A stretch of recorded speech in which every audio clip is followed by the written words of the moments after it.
Job losses came in higher than expected today, and CPI remains relatively in line. Shout out to Tim Warren for these lovely updates here over on X, showcasing all of today's new information that came in. And Bitcoin wasted no time reacting with a sharp drop that has since been pretty much eaten right back up. I'm going to break down that move today, what it means for the broader market, and the key levels I'm watching next. My name is Paul Sampson. Welcome back to DataDash.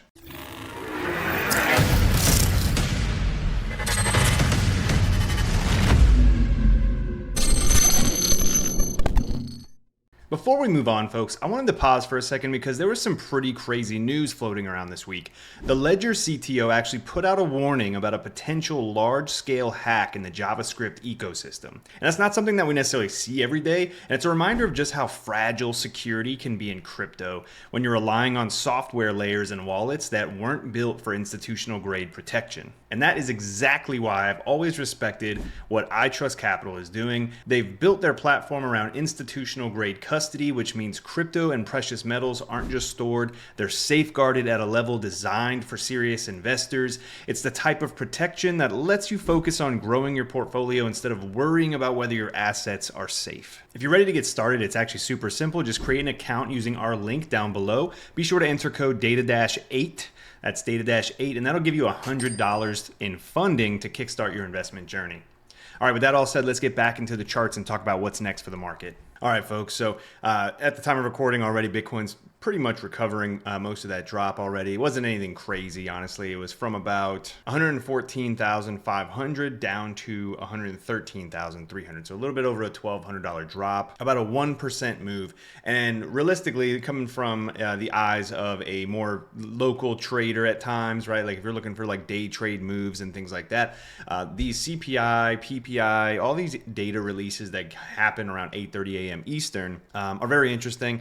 They happen before the traditional market is technically open. Obviously, the futures market and the Forex market and everything like that is already underway for the day. And I was saying in the group, in the Discord, essentially, that generally on these CPI and PPI days, it's notorious to basically take out, we call it whipsawing, the London high and then the London low, right? So when we look at this price action here, just very locally, I'm just kind of breaking down this current move here.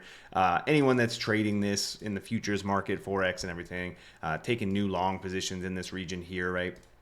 Stop losses are below the low. Again, these liquidity grabs. You come up and you take the highs, right? So you stop out everybody here that was taking shorts in this region. You get breakout traders that come in here thinking that the market will continue up, and you just wipe out both sides really quickly. Very small move, nothing crazy.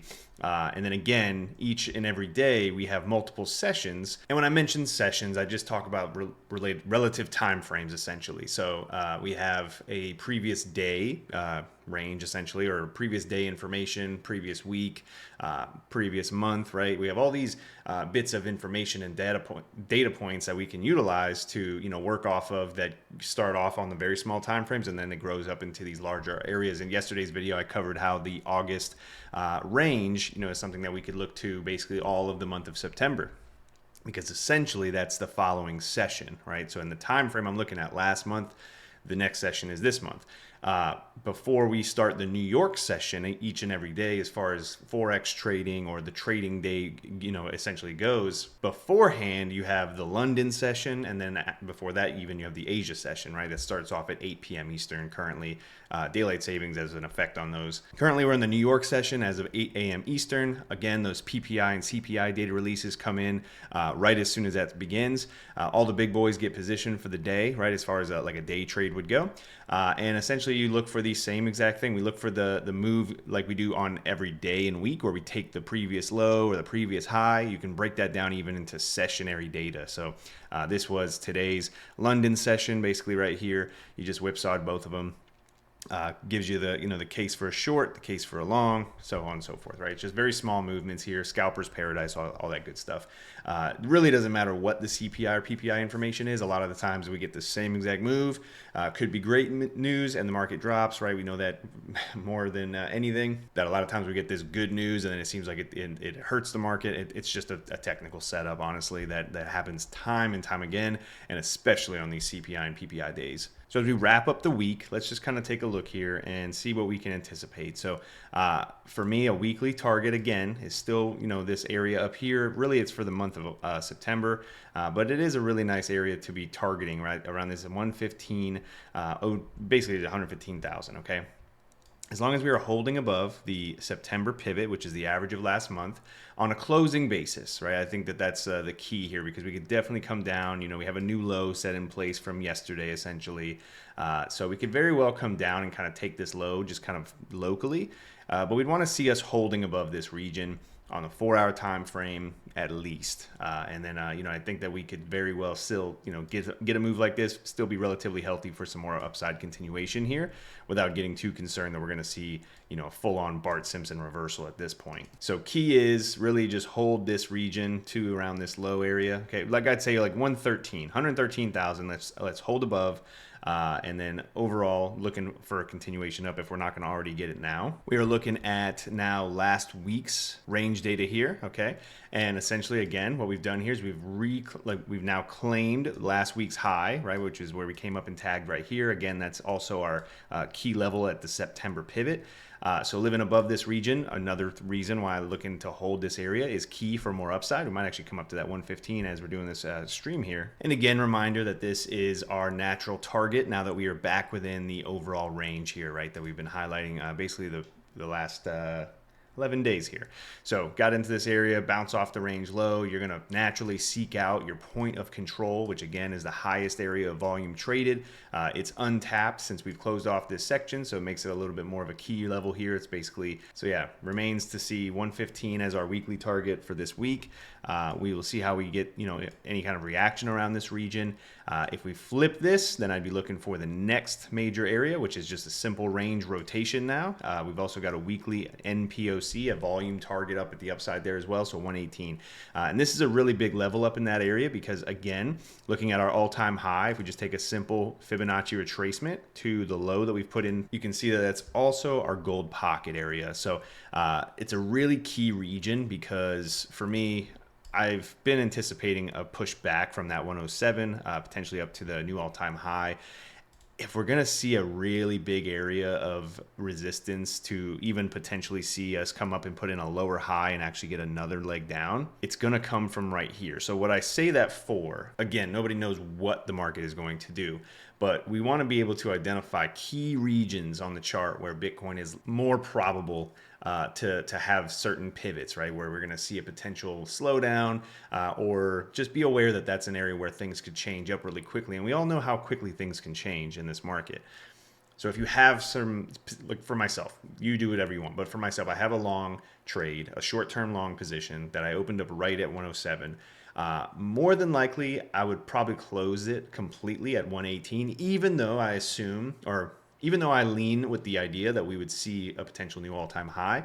But that's just how I'd be managing my short-term position there. I still have long-term buy and hold things that I have sitting there. But I wouldn't want to risk round tripping that move that I've basically entered on the 1st of September. Been holding it for 11 days, been managing it accordingly, and we get to a level of that nature where this is a 10% move. I would hate to see that just completely given all back up, right? Just because I wanted to hold out for another 6%, whatever the case is. So for me, that short-term position, because we'd come into these areas where I'm not sure on how the market obviously will react, I'm just going to go ahead and lock in my gains for the short-term move. That is the area where I'm going to look to see how we react in the region. And if we flip that area, then I'm looking for all-time highs yet again, targeting $130,000, $140,000 Bitcoin. I wanted to take a look at Avalanche, which is potentially having a really nice break to the upside here. And it's one that I've been pointing out in the Traders Club for the last few weeks as we were consolidating really nicely with this ascending triangle right into the range high that we've been putting in for quite some time. And realistically, it's one of those things where you can't necessarily blindly get into at this point. Obviously, the ideal situation is to come in when we're at the lows. Of course, that's easier said than done for most people because the lows are scary. Either way, been looking for a break above $26 essentially. As you can see here, we've been held down by this, high side of the range here, high side of the range, wick above there, consolidating below it really nicely, strong setup here, right? And when we break out of things like this, it does tend to set us up for a really nice move to the upside. And Avalanche has some really big areas back above it that's not even taking it into new all-time highs, but just a little bit of price recovery. And one of which is the 382, which I tend to target, which is the macro 382 here at $61.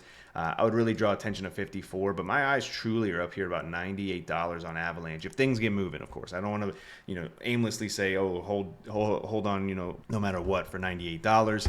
But yeah, this is a nice setup here. I think that we could at least take this up to 54. That's the next region we'd want to see us get above and see the price action hold at that point. After that, I think while this is something to keep in mind, 61, I really think 98 is on deck at that point for Avalanche. All right, folks, at the end of the day, these market moves remind us how quickly the sentiment can shift, right? So from CPI to job data, Bitcoin can turn on a dime. And that's why it's so important to stay level-headed and keep a long-term perspective. As always, thank you so much for tuning into these videos. I really appreciate the time that you've been spending here with me. And just a quick reminder, if you're looking for a safe and reliable way to invest crypto with institutional grade custody, be sure to check out our partner, iTrust Capital. The link is down below in the description. My name is Paul Sampson. This is DataDash. I'll see you all in the next video. And until then, everybody, cheers.